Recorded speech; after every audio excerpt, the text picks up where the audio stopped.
Le problème en fait avec ça, c'est qu'on est en France, on est dans un pays où il y a beaucoup d'islamophobie. Et en fait, de tenir les propos qu'il a tenus sur Ofelai, on est en train d'alimenter malheureusement le stéréotype du musulman du Moyen-Âge qui est comme ça et qui est un truc et qui va se faire traiter tous les noms. Rendez le bijou de la couronne. C'est ça, jusqu'à il menace. Rendez le bijou de la couronne. Oh, j'en peux plus. Le mec, je le sens grave manipulateur. Il fait une vidéo de 50 minutes où il rassemble des preuves et machin, des audios qui sortent de ci ou de ça, je sais pas. Juste parce que c'est Vincent Queijo, les gens sont attardés sur ça. C'est du second degré. Non, là, pour moi, c'est un non-sujet, vraiment. À tout de suite sur les streams des artistes TV. Salut les amis, j'espère que vous allez bien. Aujourd'hui, on va faire une React Actu. Ça faisait longtemps qu'on ne l'avait pas fait. Et merci infiniment d'ailleurs pour ceux qui m'ont envoyé des messages pour me dire ça fait longtemps les actus et tout, etc. Et ben on en fait une aujourd'hui. J'espère que vous allez l'apprécier. N'hésitez pas à dire en commentaire tout ce que vous pensez des actualités qu'on va traiter. Venez sur Twitch, c'est là où on débat vraiment en largeur de tout ce qui se passe. Et je vous dis à très vite pour une prochaine vidéo. Et en tout cas, bon visionnage. Juste avant, je tenais à vous parler d'un truc. C'est mes statistiques YouTube. Et je tenais à vous remercier parce que vraiment, ce mois-ci, les gars, du 20 septembre au 20 octobre, donc aujourd'hui, j'ai battu mes records, les gars. J'ai battu tous les records de la chaîne depuis le début de la création de la chaîne qui était en 2014. En termes de vues, de stats, de tout. Vraiment, vous avez été extraordinaire. Donc, je tenais à vous remercier pour ça parce que, honnêtement, j'ai jamais eu ressenti un soutien aussi fort que là en ce moment, depuis le début que je fais des vidéos, c'est-à-dire février 2014. C'est là où je commence à faire des vidéos. Mais vraiment, et j'ai jamais eu autant de soutien que maintenant. Genre après 10 ans, après plus de 10 ans de carrière sur les réseaux, j'ai déjà senti un énorme élan d'amour, de soutien, d'encouragement. J'ai eu mon prime entre guillemets en 2019, 2020, j'étais vraiment à mes plus hauts en termes de statistiques, que ce soit voilà, Instagram, j'ai eu le 1 million d'abonnés, TikTok, ça a commencé et ça a pété d'un coup, etc. et machin. Mais j'ai jamais eu autant de soutien visible statistiquement parlant sur ma chaîne YouTube que là en ce moment. Je sens vraiment les fruits de mes efforts. Et ce matin, j'étais dans la nuit, je gardais mon fils et tout au salon avec MJ et tout, je lui donnais à manger, je le faisais endormir, tout ça là. Je reviens dans le lit, je pose le bébé à côté de Yasmine et tout, et là avant de dormir je check mon compte YouTube Studio, tu vois. Et je dis, je regarde et je vois le résumé du mois et je vois que tout est en vert, genre en mode up, genre tout a augmenté. Et je regarde ma femme et Yasmine elle dort et tout, je dis Yasmine, je la réveille, hein. Je dis Yasmine regarde, et je lui montre les statistiques et tout. Je dis ce mois-ci j'ai battu tous les records que j'ai jamais battus avant et tout. Et elle me dit bravo mon bébé, je suis fier de toi, c'est super, etc. J'étais trop mignon. Et j'étais super content. Et ce matin, je dors à quelle heure? Je dors à 6 h du matin, je crois, un truc comme ça. Yasmine, elle va déposer Zayn au centre de loisirs et tout. Et elle revient, elle me fait à manger et tout. Et à côté de mon assiette, elle écrit un petit mot où il y a marqué bravo papa, on est fiers de toi et tout. Félicitations pour tes statistiques, tout ça. On voit que tu travailles dur et c'est pas pour rien. Si t'es pas là à la maison le soir, c'est parce que elle met un mot d'encouragement et tout. J'étais, mais ça m'a touché au plus haut point. Et d'ailleurs, je vais pas continuer trop longtemps parce que sinon je vais commencer à me mettre à pleurer. Mais j'ai cette photo-là que je mets juste en bas de mon écran pour me rappeler que si je suis là pendant que mon fils est pas là, bah c'est pas pour rien. Genre j'ai une vraie motivation derrière. C'est que j'ai une famille à la maison qui dépend de moi. Et ça me motive, tu sais, quand je suis un peu fatigué ou que j'ai pas trop envie de bosser, quand je fais des montages, je suis fatigué, etc. Je me dis, je le fais pas pour rien, tu vois. Et je me rappelle des gens, tu sais, le cliché de quand tu mets tes enfants en photo à côté de ton bureau de travail et tout, je me dis, oh, c'est cliché et tout, c'est pour rappeler que t'as des enfants. Mais non, en vrai, c'est pour rappeler que tu fais ça pour ta famille qui t'attend à la maison, qui... Genre, il y a des fois où j'ai pas envie de streamer, j'ai envie de rentrer à la maison, m'amuser avec mon fils, jouer à la play avec lui, rigoler, etc. Et je kiffe, du coup, voir que ça porte ses fruits. Le fait de lire vos messages, vos commentaires, de lire vos encouragements et vos émotions, bah, ça me booste de fou. Donc, merci infiniment pour ça. Voilà, c'est ce dont je voulais parler avant de commencer. Alors, premier sujet, Balti Ofelai. Je fais le résumé un petit peu de ce qui s'est passé. Je pense qu'on va trouver sur TikTok. Ofelai, c'est elle, hein. pour ceux qui savent pas. J'ai encore eu la preuve cet après-midi que la grande majorité des gens sont gogoles, qu'ils ont... Donc elle est connue pour faire des vidéos un petit peu où elle parle des hommes, des problématiques avec des hommes, etc. et machin. Souvent elle parle de religion aussi, ça lui arrive de parler de religion. Elle a fait une interview avec Siam, by Siam, enfin je crois qu'elle s'appelle comme ça. Bah déjà il est beau, physiquement. Donc on lui demande en fait si des hommes, elle match ou elle passe. Et Adrien Laurent, elle a dit elle match. Et voilà ce qu'elle dit dans la vidéo. Explique-nous. Bah déjà il est beau, physiquement. Et puis j'aime bien son énergie, il est pas problématique. Moi je trouve qu'Adé Laurent il est rigolo. Tu vois par exemple j'aurais pas peur de me retrouver seule dans une pièce avec Adé Laurent. Tu vois, j'aurais pas peur qu'il m'arrive quelque chose. Donc j'aime bien sa vibe, j'aime bien le fait qu'il s'assume, même si je cautionne pas forcément son contenu. Ouais. Mais j'aime bien le fait qu'il s'assume. Donc oui Adé Laurent je... Voilà, ça c'est ce qu'elle a dit sur Adé Laurent. D'accord. Derrière, s'en est suivi une polémique où les gens étaient plus ou moins choqués et tout, et dont un streamer... En fait, pour qu'un homme suscite de l'intérêt, faut y aller. Vraiment. Donc, non, t'es beau, mais...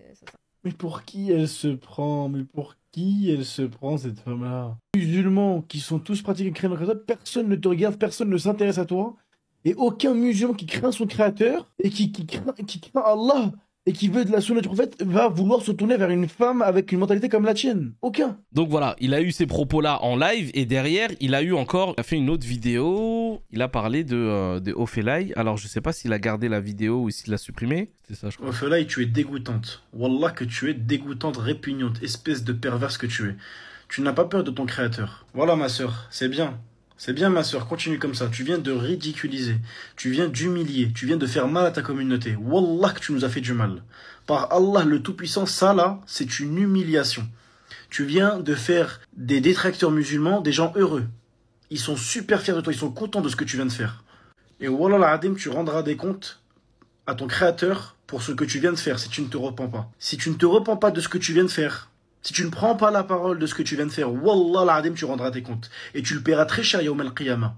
Parce que ça, c'est faire une guerre ouvertement à ton créateur et à son messager. Bref, on va pas s'étaler sur le sujet, la vidéo elle est super longue et c'est un peu désagréable de voir tout ça. Donc lui l'a jugé directement en lui disant que, bah voilà, elle déclare la guerre à Dieu et ceci et cela. Et en fait, en faisant ça, il la juge. Il juge pas tout simplement que son propos, il la juge elle en disant que elle va devoir rendre des comptes et ceci et cela. Tu te substitues pas à Dieu en fait. Et surtout, tu n'emploies pas un ton aussi agressif que ça pour faire un rappel. C'est pas possible. Pour un petit peu résumer, le rappel, c'est quand quelqu'un commet un péché ou qu'il agit pas bien, et ben on va aller lui parler, lui faire de la nasiha, comme on dit en arabe, pour lui donner des conseils, pour essayer de faire en sorte qu'il se repente, ne recommence plus son péché, revienne dans le droit chemin et machin. Sauf que il y a un art, l'art du rappel.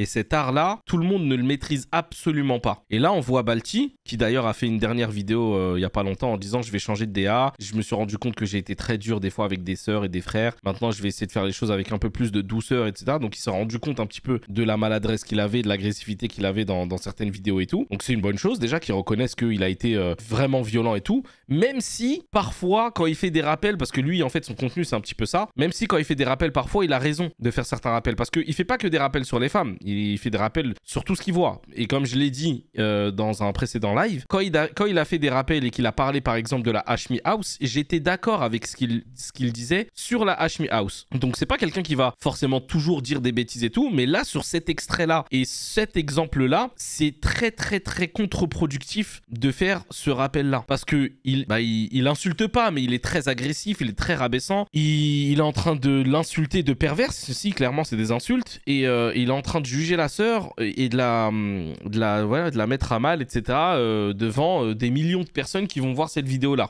Et c'est pas la bonne manière de faire. C'est vraiment pas la bonne manière de faire, même si dans le fond, il pourrait avoir raison. Moi, j'avoue que j'ai pas assez de connaissances dans la religion pour savoir si ce qu'elle a fait, c'est un péché ou pas. Je vais pas faire ce que beaucoup font, c'est-à-dire émettre des jugements alors que je n'ai pas assez de savoir et de science pour pouvoir juger si ce qu'elle a dit était haram, pas haram, péché, pas péché. Je ne sais absolument pas ce qu'il en est. Ce que moi constate et ce que je peux dire de mon avis sur ce que Ofelai a dit, j'ai pas vu quelque chose de mal, d'accord? Elle a dit que ce mec-là n'avait pas l'air problématique envers les femmes.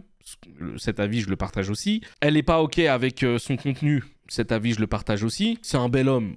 Bah, en vrai, oui, c'est un bel homme. Maintenant, Est-ce que le fait de le dire, c'est quelque chose de haram ou pas en tant que femme musulmane ou je sais pas, je saurais pas vous dire, tu vois, je vais pas vous dire oui, si c'est une dinguerie ou je sais pas quoi.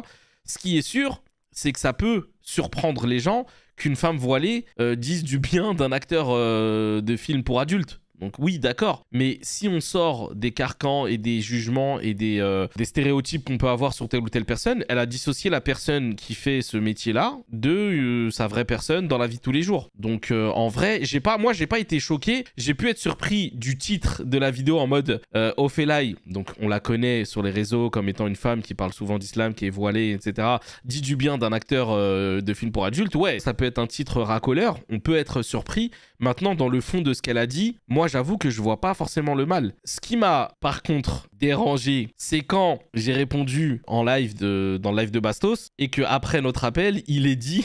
Moi, je connais beaucoup de femmes musulmanes voilées auprès de qui Adé Laurent a beaucoup de succès. Ça, j'ai trouvé ça déplacé. De dire ça. Parce qu'en le disant avec son rire, etc. et machin, on peut interpréter des choses et je trouve que c'était pas ok, tu vois. Genre, j'ai pas aimé ce truc-là, tu vois. Mais bon. Sur le fond de l'histoire, j'ai pas trouvé les propos d'Ophélie choquants, mais j'ai plus trouvé la réaction de Balti choquante. Sachant que Balti n'est pas exemple de tout rappel, n'est pas exemple de tout reproche. Et j'ai trouvé que c'était quand même assez déplacé de faire un rappel avec cette violence-là. Et ce qui est problématique entre Balti et Ophélie, c'est plus les propos de Balti que les propos d'Ophélie. Moi, en tout cas, c'est la conclusion que j'en ai tirée. Mais j'ai apprécié la remise en question de Balti sur sa vidéo où il a dit qu'il changeait de DA. Je change de DA. Bon, jusqu'à maintenant, il est vrai que j'ai été beaucoup dur avec certains frères et sœurs et je l'ai beaucoup été avec des sœurs. Ce serait être de mauvaise foi de remettre en doute cela. Maintenant, alhamdoulilah, toutes les fois où j'ai été dur, cela a été pour les bonnes raisons, d'accord? Mais j'ai remarqué que beaucoup de sœurs comprenaient mes propos et approuvaient la forme. Beaucoup de sœurs comprenaient mes propos, mais n'approuvaient pas la forme et me faisaient la remarque, et beaucoup de sœurs ne comprenaient ni le propos ni la forme à cause de la forme, parce qu'elles ne se penchaient pas sur mes propos à cause de la forme, et chose que je peux comprendre. Donc dorénavant, quand bien même un sujet, même s'il m'énerve, même si ça me frustre, même si je trouve ça dégoûtant, et qui va à l'encontre des principes religieux, et bien dorénavant, je prendrai le temps de vous expliquer calmement, avec détail et avec preuve et avec sagesse. Il se remet en question par rapport à la forme, etc. Même s'il dit que dans le fond, il a raison, etc.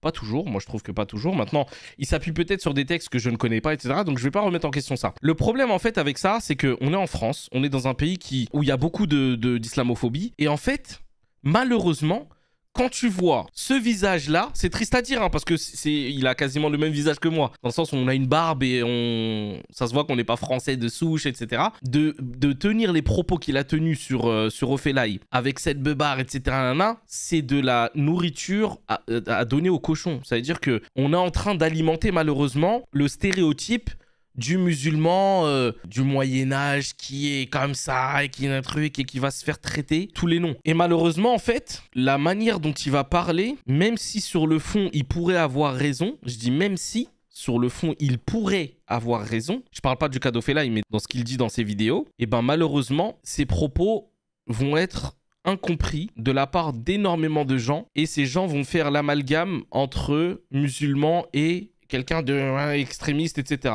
Tu vois. Et je trouve ça dommage parce que c'est ce qui va faire du mal aussi à notre communauté. Donc, je pense que sa dernière vidéo, le fait qu'il change de DA, etc., peut-être qu'on est venu lui dire « Attention mon frère, ce que tu fais, ça ne sert pas la communauté. Au contraire, ça lui fait du mal. » Donc, j'espère qu'il va s'y tenir. Après, il est jeune, il a dit qu'il était dans une secte il y a quelques mois. Il s'en est sorti. Et alhamdoulilah pour lui, il est sorti de cette secte-là.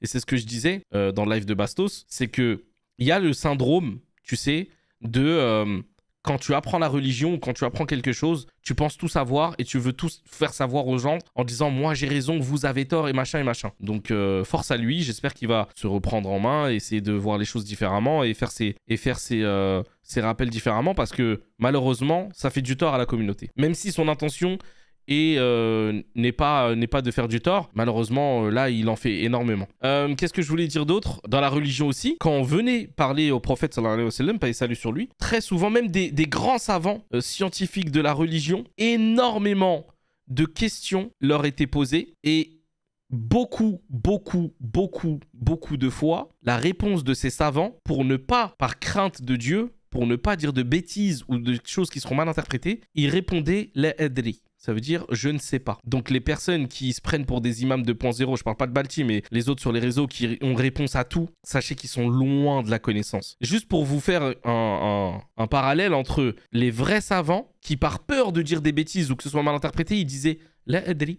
Je ne sais pas. Et t'en as d'autres qui ont réponse à tout, jugent, disent ouais ça, tu vas sortir de la religion, tu vas finir en enfer, tu vas machin. Les gars, soyez un peu humbles, n'ayez pas peur d'afficher vos limites et de dire honnêtement, je vais pas me lancer là-dedans. Je ne sais pas. Deuxième sujet, Nawel Madani, les amis, on va en revenir un peu rapidement parce qu'on ne connaît pas énormément de choses sur ce sujet-là. On n'a pas la version de Nawel, on a juste la version du papa. Alors, elle était sur les Champs-Élysées le soir et il y a un papa avec ses enfants qui étaient sur les Champs-Élysées aussi. Et à un moment donné, les enfants voient Nawel Madani. À un moment donné, les trois grands vont dire bonjour à Nawel Madani pour prendre une photo. Elle dit un truc du genre, selon le papa, cassez-vous de là. Un truc comme ça. Donc elle les recale. Derrière, le petit, lui, va du coup la voir. Visiblement, voit le chien... Enfin, visiblement, de ce qu'on sait en tout cas, voit le chien, veut le caresser. Elle a cru, selon elle, qu'il a voulu voler le sac. Elle s'est retournée, elle lui a mis un coup de pied dans le thorax. Donc, tout de suite, on comprend pas. Et derrière, il y a un homme qui était avec eux, qui est parti filmer Nawel en mode pourquoi vous avez frappé l'enfant de 6 ans, etc. et machin. Et elle dit, ils ont voulu voler mon sac et machin et machin. Madani est accusé d'avoir frappé un enfant de 6 ans en pleine rue. Vous avez frappé un enfant. Regardez, vous frappez un enfant. Il a voulu voler mon sac. Jamais de la vie, vous avez frappé un enfant. Mais jamais de la vie, c'est des petits enfants, ils voulaient une photo avec vous. Le 6 octobre, vers 22h30, Jean-Marc se trouvait sur les Champs-Élysées avec ses 4 fils, âgés de 6 à 13 ans, qui sur les réseaux se filment allant à la rencontre de stars. Selon le père, il était en train de discuter avec Nabil, un riverain, quand Nawel Madani est passé devant eux. On était en train de discuter, et tout d'un coup, il y a Nawel Madani qui est passé. Et quand elle est passée, il a dit bonjour. Et le petit qui est là, il a demandé à Nabil, c'est qui? Et Nabil, il a dit, c'est Nawel Madani. Il a dit, mais lui, il a demandé, c'est une star. Nabil, il a dit, oui, c'est une star. Et tout de suite, il est venu me voir. Papa, est-ce que je peux aller la voir? J'ai dit, oui, vas-y, mais appelle tes frères. Les 3 aînés sont partis en courant, d'après le père, pour tenter de rattraper l'humoriste. Donc là, ils sont partis en courant, ils sont pas partis pour l'embêter. Hein. Ils sont juste partis pour demander une photo, comme ils ont l'habitude de faire. Mais en arrivant au niveau de Nawel Madani, l'humoriste leur aurait signalé qu'elle ne voulait pas prendre de photos. Elle a dit ça aux 3, mais lui, il n'était pas là. Le dernier, il n'était pas devant. Et après, le dernier, il est parti. Après avoir rejoint Nawel Madani, Julian, le plus jeune, lui aurait redemandé de prendre une photo. Selon le père, c'est à ce moment-là que le fils a remarqué le chien de l'humoriste transporté dans un sac à main. Il y va pour caresser le chien. Le coup de pied est arrivé. La situation a alors dégénéré, selon le père, Nawel Madani accusant les enfants d'avoir voulu voler son sac à main. Nabil, témoin de la scène, a alors rattrapé l'humoriste pour lui demander des explications. Bon, apparemment, dans cette histoire-là, elle a écopé d'une amende, je crois, de 3000 € pour une association et un truc comme ça. Mais en vrai, dans cette histoire-là, il y a tellement de choses qui ont été relevées. Le papa, il est allé sur le plateau de Samzira et derrière, s'en est suivi une autre polémique aussi où les gens en voulaient un petit peu au papa. Moi, je vous avoue, j'ai regardé l'interview du papa. J'ai trouvé ses propos parfois incohérents. Je ne vais pas remettre en doute sa parole et ce qui s'est passé. Mais j'ai trouvé un petit peu les propos du papa un petit peu... pas toujours très compréhensifs. Les propos compréhensibles. Il y a des fois où il parlait, j'ai l'impression qu'il rentrait, qu'il sortait dans le... En vrai, j'ai pas toujours tout compris et j'ai trouvé un petit peu... Peut-être qu'il était stressé par l'interview ou je sais pas. J'ai trouvé que parfois, sa version, elle était un petit peu décousue et je pense que c'est peut-être le stress d'être dans une interview, etc. Je sais pas. Mais derrière, ça en est suivi une polémique aussi de est-ce que son enfant est autiste ou pas. Ça, j'avoue que j'ai pas très bien compris. On va regarder le passage et on en reparlera. Vous voyez mon fils qui est là? J'ai entendu mon fils, il est autiste. C'est faux. Il n'est pas autiste. Ça, c'est une chose à retenir. Là, vous voyez pourquoi il bouge comme ça? C'est que ce qui s'est passé, là, à l'intérieur, ça bouge dans tous les sens. Oui, t'as pas envie qu'on lui prête une pathologie qu'il n'a pas, en l'occurrence. Voilà. Je préfère mieux dire les choses Dites pas des choses que vous connaissez pas. Après, il y en a qui disaient, ouais, ils ont fait des vidéos en réagissant un petit peu, bah voilà, un petit peu comme toi, en disant, c'est pas une insulte d'être autiste. Ouais, grave, moi, j'étais grave d'accord avec ça. J'étais en mode, il a pris ça un petit peu comme si c'était une insulte et tout, alors que pas du tout. Après, il y en a d'autres qui disaient, voilà, qui disaient ça, pardon de dire ça, mais ça se voit qu'il est autiste. Les amis, moi, j'ai bossé avec des autistes. Je connais des autistes autour de moi, etc. Des fois, ça se voit absolument pas. Donc, de dire que ça se voit qu'il l'est, pas du tout. Là, on est dans un cadre où il y a un enfant qui est dans un plateau télé avec quelqu'un qui connaît pas en face de lui, dans un studio, des lumières, des caméras. Il a eu une agression il y a quelques jours. C'est peut-être un peu normal qu'il ait l'air un petit peu parfois un peu perdu ou alors agité, etc. C'est totalement normal. J'ai pas trouvé de signe flagrant d'autisme ou je sais pas quoi. Après qu'il le soit ou pas, en vrai, c'est même pas important. L'important, c'est le coup qui a été donné à Nawel, enfin de la part de Nawel Madani, qui aurait tapé l'enfant au thorax. C'est pas une réaction. Je veux bien, t'as peur qu'on te vole ton sac, t'as peur qu'on truc. À la limite, tu mets ton bras, etc. Mais de se retourner, de mettre un coup de pied. Bon, après, c'est ce que le père a décrit comme scène, mais ça n'excuse en rien ce geste-là. Derrière, elle a fait un spectacle où, pendant son spectacle, elle dit, en gros, je sais pas si j'ai failli ne pas venir. Et ne pas venir à mon propre spectacle. Mais comme vous êtes là ce soir, c'est comme si vous étiez comme mes très proches, qui n'ont pas cru à la version racontée. Alors je me suis dit qu'il fallait que je vienne. Bon, le plus important, c'est que le petit va bien, et moi, je suis très heureuse de vous retrouver. Alors, encore plus que n'importe quel soir, merci d'être là. Là, il manquait juste la petite musique, tu sais, des violons, etc. Je trouve qu'elle se positionne vachement en victime. Et en vrai, comme on connaît pas les histoires, ce qui est sûr, c'est qu'il y a eu un coup porté à un enfant. Je vois pas comment on peut applaudir une personne qui a fait ça, peu importe les circonstances. À la limite qu'elle s'excuse en disant « j'ai paniqué, j'ai cru à quelque chose qui se passait alors que c'était pas ça, je me suis trompé, j'ai mis un coup alors que je le voulais absolument pas. Il y a un enfant de 6 ans qui a reçu un coup de ma part, j'en suis désolé et ça me rend... je sais pas, à la limite tu dis ça, je comprends. Je me dis bon, l'erreur est humaine, elle était peut-être dans un mauvais mood, elle a eu peur de se faire agresser, je sais pas. Je comprends pas en fait comment tu peux juste ne pas t'excuser. Après oui, peut-être que la version n'est pas la bonne et je peux comprendre que tu dis non, là franchement c'est pas cool de me faire passer pour une raciste parce qu'apparemment il y a des mots racistes qui ont été dits et tout. Je peux comprendre le truc de je vais pas dire amen à tout et valider des choses qui sont fausses. Je peux comprendre. Mais excuse-toi juste pour le coup donné à un enfant qui n'a pas voulu voler ton sac, tout simplement déjà. Et le fait qu'il n'y ait pas d'excuse, en fait, personnellement, ça m'a choqué. Vraiment, ça m'a choqué. Les gars, on sait très bien ici, et on le dit très souvent en live, on le sait, il y a toujours 2 versions de l'histoire, d'accord? Mais là, peu importe la version, on sait qu'il y a le coup. C'est quelque chose de factuel. Simule pas l'enfant. Quand il se tient la poitrine, il va pas inventer ça. En vrai, si le coup n'avait pas été porté, elle aurait démenti ça en premier. Mais bon, pour cette histoire donc de Nawel Madani, la conclusion en fait, c'est que tout simplement, t'as mis un coup à un enfant, tu t'excuses en fait. Genre, même si on t'a prêté des mots qui n'étaient pas les tiens, peu importe. Peu importe. Se retourner, mettre un coup de pied, truc, jamais de la vie. Et il n'y a pas eu d'excuse jusqu'alors. On va voir. Prochain sujet, les amis. Prochain sujet. Alors, il y a eu le vol du Louvre, là. Donc, le braquage au Louvre. Moi, déjà, je voudrais revenir sur une vidéo qu'a fait Vargas, qui m'a tellement fait rire. C'était, mais tellement marrant ce qu'il a dit, que je suis obligé de vous montrer la vidéo. Bon, l'équipe, là, je suis arrivé devant le crime, où on a dérobé des choses au Louvre. Dérober des choses au Louvre. Alors moi je vous explique tout de suite. La France essaye de faire un coup d'assurance. Voilà, essaye de faire un coup d'as. Là les journalistes, je sais pas, ils cherchent quoi, ils veulent faire chercher le scoop. Tous des mythos. Tous des mythos, ils sont tous témoins. En fait tout le monde se sait. Tout le monde se sait. Genre ils ont laissé une nacelle sans sécurité où tu peux monter, normal. La fenêtre ils l'ont laissée ouverte. En fait, c'est vrai que quand t'écoutes ce qu'il dit, tu dis mais en vrai c'est une dinguerie en fait ce qui s'est passé. Et jamais ils vont faire croire que le Louvre, l'endroit où le plus sécurisé au monde, il laisse une nacelle de sécurité avec une échelle. Et dit je peux venir prendre les choses et te barrer en T-Max. Mais c'est grave vrai, je suis désolé. Goudas, Emmanuel Macron t'es bon. Vas-y continue. Coup d'assurance. Franchement, quand j'ai vu ça, j'étais mort de rire. J'ai dit, il y a un commentaire qui dit, il a résumé en 50 secondes ce que les journalistes font.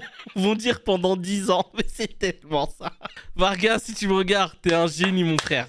Voilà, t'es un génie, la vidéo, elle m'a tellement fait rire. Et cette histoire-là, bon, en vrai, je me suis même pas attardé là-dessus, parce que franchement, j'avoue que je m'en fous, clairement. Genre, le Louvre, c'est les cadets de mes soucis. Mais ce qui m'a fait le plus rire, c'est lui, là. Attendez. Jamais j'aurais imaginé qu'on puisse faire ça.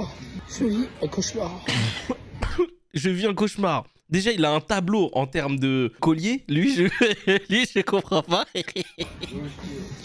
Rendez le bijou de la couronne. C'est ça, jusqu'à il menace. Rendez le bijou de la couronne. Oh, j'en peux plus. Le mec, il est aussi rose que mon t-shirt. Rendez les bijoux. Genre, ça, les voleurs, ils vont le voir. Eh, les gars, il est vénère. Vas-y, venez, on rend les bijoux. Vous avez intérêt à l'y rendre. J'avais pas vu ça. Croyez-moi. Mais il est fou. Bande de losers, de voleurs, de crapules. Mais il est sous substance, c'est pas possible. On va venir vous chercher. Mais il est complètement cinglé. Bande d'escrocs. Traître. Il pleure vraiment premier degré. Je vais vous mimer la réaction des voleurs quand ils ont vu le truc de Charles. Attends. Rendez le bijou de la couronne. Vous avez intérêt à l'y rendre. Croyez-moi. Eh les gars, c'est chaud. Eh les graves, il les zaf le frérot là. Eh je crois, vas-y venez, attends, on dépose les trucs. Non venez, on dépose les trucs. Voilà, il est vénère, le mec il pleure et tout. Wesh, il a un portrait de César sur son cou et tout. Ouais, moi je joue pas avec lui frérot, moi je repose les trucs. Je pense qu'ils ont réagi comme ça les mecs. Moi je pense c'est comme ça ils ont réagi les voleurs. Ils ont dû se dire non c'est chaud les gars là on va se faire péter les gars, c'est mieux on rend les trucs. Ah non ça rend franchement. Oh là. Ça m'a bien fait rire. C'est un fou lui. Il est complètement cinglé mec. Oh détends-toi. Attends, il y a une parodie que Kader Bueno a faite qui était tellement marrante. Les gars, regardez. J'aurais jamais imaginé qu'on pouvait faire ça. Rendez les bijoux de la couronne. C'est la meilleure parodie que j'ai jamais vue. Bande de voleurs, de crapules, de malbras. Shipper, arrête de shipper. Franchement, il a fait la meilleure parodie qui existe de ce truc-là. Ah là là, avec les traces de coque sur le nez. Bravo Kader. Prochain sujet, c'est Elia, ou je sais pas comment elle s'appelle. Hey Lydia et Fugu. Voilà. Chaque fois je dis Elia. Elle, je la connaissais pas, d'accord? C'est une streameuse très connue qui a près d'1 million d'abonnés sur Twitch. Apparemment, elle a perdu d'ailleurs son 1 million d'abonnés après la réponse de son ex par rapport à ce qu'elle avait balancé. Ce qu'il faut savoir, c'est que c'est une gameuse, je crois. Que voilà, c'est une streameuse qui s'est mise en couple avec un autre streamer au nom de Fugu, qui étaient ensemble depuis plusieurs années ou plusieurs mois, je sais pas. En gros, elle a balancé des trucs sur son ancienne relation.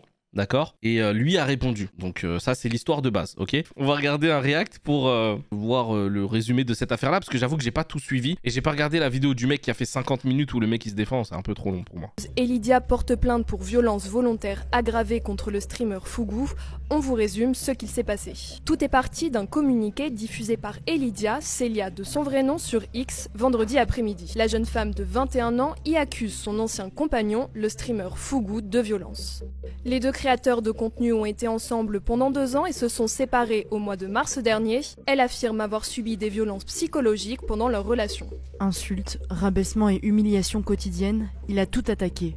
Mon intelligence, mon physique, ma légitimité de streameuse. Mais aussi des violences physiques. Les coups ont commencé, 1 fois, 2 fois, j'ai cru que Fugu recommencerait pas. Mais les gifles, les mains et les bras tordus, les plaquages contre les murs, les bousculades qui me jetaient au sol sont devenus récurrents. Pendant tout le week-end, le tweet est fortement partagé et Lydia reçoit une vague de soutien. Son communiqué a été vu plus de 44 millions de fois. Énorme les gars, c'est énorme. Autant de vues, etc. Tout le monde a republié, affiché son soutien, etc. Moi, quand j'ai vu ça, vraiment, quand j'ai vu la polémique autour de ça, j'ai dit attends, je connais pas. Donc déjà, il va falloir regarder de quoi ça s'agit, regarder un peu ce qui s'est passé, etc. Et surtout attendre la deuxième version. Parce que on sait très bien que des fois, quand il y a une histoire qui se raconte, si on n'a pas les deux versions, c'est compliqué de donner un avis. Et pourtant, il y en a grave qui ont tout de suite affiché leur soutien et j'ai trouvé ça super dangereux. Je dis, imaginez les gars, elle a menti et imaginez par exemple, c'est le contraire. C'est elle qui a porté plainte en premier pour peut-être cacher ce que elle aurait fait. Tu vois, donc c'est déjà arrivé des trucs comme ça. Donc je me suis dit, les gars, faut être genre précautionneux, tu vois. Après, j'ai vu des témoignages de gars qui connaissaient un petit peu l'envers du décor et qui étaient dans leur intimité et qui les connaissaient, qui savaient que voilà, il y avait plus ou moins beaucoup de vrai dans ce qu'elle disait. Et donc ces gens-là, bah ok. Mais les autres personnes qui affichent leur soutien direct, sans savoir, sans connaître et tout, je trouve ça hyper dangereux de faire ça parce qu'il y a toujours deux versions dans l'histoire et du coup, bah malheureusement, c'est ce qui s'est passé aussi. Genre dans la vidéo réponse de son ex, apparemment, il y a des trucs qui sont très très chelous de la part de Elidia.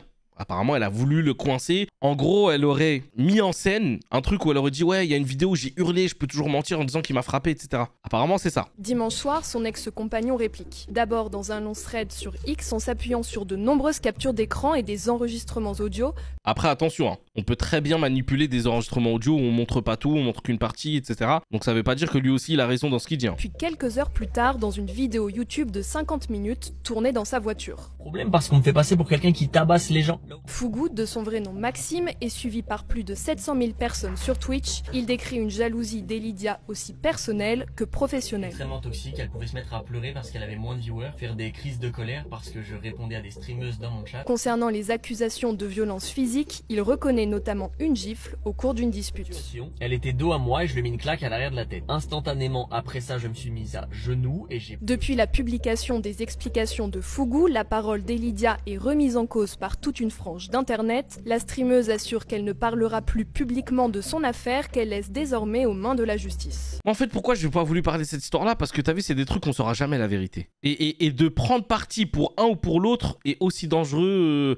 Parce que tu peux prendre parti pour la fille en disant on va croire la parole de la victime, la parole de la femme qui dit avoir subi des abus en termes de violence, etc. Même lui, il a avoué qu'il l'a tapé, etc. et tout. Donc ça, c'est rédhibitoire. Et lui, derrière, il leak des conversations où il dit qu'elle l'a manipulé, etc., qu'elle a menti. Il y a l'audio aussi qui est sorti en mode où elle dit ouais, mais je sais pas comment il a eu la vidéo, etc. Mais on peut toujours essayer de mentir et tout. Moi, ça m'a perturbé d'entendre ça, tu vois. En vrai, est-ce que si je mens et je vois pourquoi il m'a frappé, est-ce que tu penses qu'en vrai, ça pourrait crédibiliser le truc? J'ai en mode, ouais, il m'a tapé, je suis sûr qu'il a aussi fait à son autre copine, tu vois, genre un truc comme ça, tu vois. Je sais pas qui t'a frappé, si tu veux. En fait, le truc, c'est que là, ce que tu nous dis, c'est que ça peut faire en sorte de mettre un terme à l'histoire. Il est cancel à vie sans mettre en danger Célia, tu vois. Joue avec les mots et dis pas qu'il t'a frappé, tu dis qu'il a été violent physiquement avec toi, mais que tu crois qu'il a frappé aussi son ex, tu vois. Je suis désolé, j'ai pas entendu la fin. En gros, bah t'en répètes. J'ai dit, peut-être que ça passe et tu réponds, il a été violent psychologiquement avec moi, mais je pense que celle d'après, il l'a effectivement frappé, quoi. Mais ouais, ok. Au pire qu'il meurt. Comment? Elle a dit au pire qu'il meurt. Ah ben. Voilà, en fait, de ce que je comprends, hein, dites-moi si je me trompe, parce que j'ai pas regardé sa vidéo en entier, lui, sur 50 minutes, frère. Déjà, prendre le temps de faire une vidéo où t'expliques que, vas-y, je sais pas. Mais là, il a plus voulu piéger, de ce que j'ai compris, hein, il a voulu piéger son ex, du coup, en appelant une autre ex à lui, pour les pousser à faire croire... Ah genre ouais voilà venez on essaye de faire genre bah du coup tu dis qu'il t'a frappé, moi aussi je vais dire qu'il m'a frappé, comme ça va donner de la crédibilité au truc. Mais c'est plus sa pote à Elidia, si je comprends bien, qui incite à faire un complot de dire ouais vas-y tu peux dire qu'il a fait ci, il a fait ça. Mais Elidia elle valide pas totalement, elle est en mode ouais pourquoi pas, je sais pas en fait je trouve ça très chelou et honnêtement... T'as vu moi ces histoires-là? Eh vas-y, t'as vu que les coupables payent et que les innocents soient innocentés et je vais pas me mêler là-dedans. Moi honnêtement je connais mes limites, t'as vu, je vais pas prendre parti ni pour l'un ni pour l'autre. S'il y a eu violence, il doit être puni. S'il y a pas eu violence et que la personne manipule derrière et tout, elle doit être punie. C'est des histoires de couples qui partent en cacahuète et en gros, t'as vu, on n'est pas dans leur vie pour commencer à émettre des jugements et dire ouais, il a fait ça, elle a fait ça. Que la police fasse sa justice et que la vérité éclate et puis voilà. Hein. Mais honnêtement, j'avoue que si je devais dire un truc, c'est que le mec, je le sens ap. Le mec, je le sens grave manipulateur. Je sais pas pourquoi, mais le mec, je le sens quand même un peu manipulateur. Le mec, il fait une vidéo de 50 minutes où il rassemble des preuves et machin, des audios qui sortent de ci ou de ça. Je sais pas. Je sais pas. Quoi qu'il arrive, il y a eu violence et ça doit jamais arriver. Même si la meuf te pousse à bout ou quoi, on doit jamais être violent avec une femme, peu importe les circonstances. Enfin bref. Il y a une vidéo qui est sortie de Vincent Queijo qui a un petit peu énervé apparemment les gens et que moi j'ai trouvé pas problématique. Vous allez me dire ce que vous en pensez, mais je pense que c'est parce que c'est Vincent Queijo que les gens l'ont mal pris et l'ont mal commenté parce que ça aurait pu m'arriver à moi, peut-être pas dans le même langage ou le même truc, mais je me serais jamais filmé en train de faire ça en tout cas. Mais regardez la vidéo et vous allez me dire ce que vous en pensez, mais je vais vous laisser, je vais rien vous dire, vous allez regarder et vous allez commenter, on va en parler ensemble, ok? Vincent se filme en train de mettre des coups de pression à ses filles comme s'il parlait à ses potos du ghetto, alors que sa plus grande doit pas avoir plus de 4 ans. Un comportement qui ne passe pas du tout auprès des internautes, regardez. Je veux qu'on soit sage, d'accord? Qu'on mange dans le calme. C'est pas une blague, c'est bien Alma, continue à bien manger. Oui, toi aussi, c'est bien, reconnaissance totale. Qu'est-ce que je voulais dire? Papa, il fait bien la cuisine ou pas? Bah ouais. Tu viens de dire quoi là? Tu viens de dire quoi? Bah ouais. C'est ça que t'as dit? C'est comme ça qu'on répond? On dit quoi? Ah. Ouais, ça n'existe pas avec papa. Parce que c'est bien clair. C'est un mot qui n'existe pas, ouais. On dit oui, papa. D'accord? C'est clair? Voilà la réaction des internautes. Il fait genre le père sévère, c'est facile d'exercer son pouvoir de supériorité sur des gamins. Il fait le nerveux sur des enfants MDR. Non mais il fait trop le malin là. Mais c'était agressif. Seigneur, il se prend tellement pour un sergent-chef. Doucement avec les filles, c'est quoi ça? C'est vraiment agressif. Sérieux, il se fait passer pour un mec bien là? Oui, là je pense qu'il a pas du tout jaugé à qui il parlait. T'as dit quoi là? T'as dit quoi là? Tu dis pas ça? J'imagine que ces deux petites filles doivent lui mettre un peu la misère. Du coup, jauger entre la fermeté et l'agressivité pour un homme, c'est presque le parcours du combattant. Je pense que tu peux te montrer ferme, avec un ton autoritaire, sans t'avancer comme ça vers elle, comme s'il allait se passer des choses que personne ne veut qu'il se passe. Elle abuse de fou malade. Je suis catégoriquement contre tout ce qu'elle dit dans cette vidéo. Et les commentaires, c'est soit des commentaires de personnes qui n'ont pas d'enfants, soit des commentaires team premier degré, soit juste des gens qui n'aiment pas Vincent Queijo. Moi là, j'ai vu un enfant qui rigole avec ses enfants. Quand on connaît un minimum ce mec-là, même si on l'aime pas, même s'il est problématique avec les filles, même si tout ce que vous voulez, on peut pas lui retirer un truc, c'est qu'il aime ses enfants. Et vraiment, clairement, on peut pas lui enlever ça. Il aime ses enfants à en mourir. Ça, moi, je le sais personnellement parce que voilà, je le connais et tout. Mais t'as pas entendu le rire des enfants. Mais c'est pas parce que les enfants, ils ne rigolent pas, qu'ils ne sourient pas ou qu'ils savent pas que leur papa, il joue avec eux. Il partage énormément de moments avec ses enfants. Et à chaque fois, il montre quand il rigole avec eux, il montre quand il les taquine, il montre quand ça se chamaille, etc. Moi, je vois pas le problème dans ce que j'ai vu là. J'ai vu un papa qui recadrait entre guillemets sa fille parce qu'elle disait ouais, et j'avoue que moi genre les ouais ou oh là là, une fois Zayn il m'a dit wesh et j'ai dit pardon, oh là là. Et en vrai moi je vois rien de mal. Maintenant le seul truc que je pourrais à la limite reprocher à Vincent à ce moment-là, c'est de se filmer. Mais lui c'est sa DA, il a filmé ses enfants depuis qu'ils sont tout petits. Et donc, il n'y a rien de choquant ou de perturbant ou truc.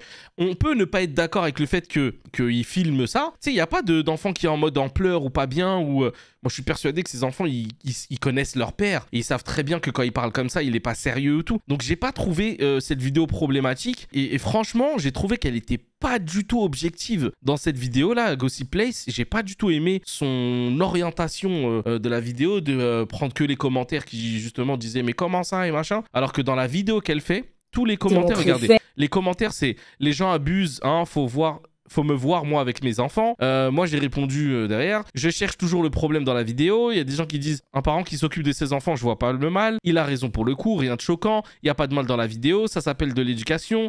Tous les commentaires dans sa vidéo c'est ça. Et j'ai pas compris pourquoi elle avait relevé que les commentaires négatifs, etc. Juste parce que c'est Vincent Queijo, les gens sont attardés sur ça. Et j'ai trouvé que c'était vraiment, en fait, juger quelqu'un juste parce qu'on l'aime pas. Je trouve sa manière de parler très agressive. Honnêtement, il a juste recadré sa fille qui lui disait ouais au lieu de oui. Je trouve que c'est une bonne chose. Il le fait avec fermeté parce que c'est vrai. Mais là, vraiment, c'est du second degré. Il se serait jamais filmé en train de vraiment embrouiller ses enfants. Mais les enfants n'ont pas de second degré. Si. Sa fille, elle a à peu près l'âge de Zayn. ils savent très bien c'est quoi le second degré, les gars. Ils savent très bien quand genre je m'énerve avec Zayn, il a son petit sourire, il sait quand je rigole, il me connaît. Arrêtez d'enfantiliser les enfants, de croire qu'ils ont pas de cerveau, hein. Les enfants, ils savent très bien dissocier le premier degré, le sérieux degré et le second degré, hein. Non, là pour moi c'est un non-sujet, vraiment. Les amis, merci d'avoir suivi cette vidéo React Actu, j'espère qu'elle vous a plu. N'hésitez pas à dire en commentaire ce que vous pensez des sujets qu'on a traités, n'hésitez pas à vous abonner à la chaîne et surtout de nous rejoindre sur Twitch pour débattre avec nous directement, parce que c'est là où on a des échanges plus constructifs. Je vous dis à très vite pour une prochaine vidéo. Merci en tout cas d'avoir regardé cette petite capsule de React Actu, ça faisait longtemps qu'on n'en avait pas fait. Allez, à très vite pour une prochaine vidéo, à très bientôt.